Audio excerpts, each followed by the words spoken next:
जीवन के 3 मंत्र। आनंद में वचन मत दीजिए, क्रोध में उत्तर मत दीजिए, दुख में निर्णय मत लीजिए। जीवन के मंत्र। धीरे बोलिए, शांति मिलेगी। अहम छोड़िए, बड़े बनेंगे। भक्ति कीजिए, मुक्ति मिलेगी। विचार कीजिए, ज्ञान मिलेगा। सेवा कीजिए, शक्ति मिलेगी। सहन कीजिए, देवत्व मिलेगा। संतोषी बनिए, सुख मिलेगा।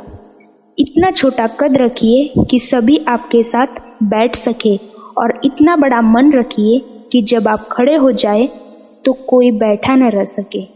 एक शानदार बात, झाड़ू जब तक एक सूत्र में बंधी होती है तब तक वह कचरा साफ करती है, लेकिन वही झाड़ू जब बिखर जाती है तो खुद कचरा हो जाती है।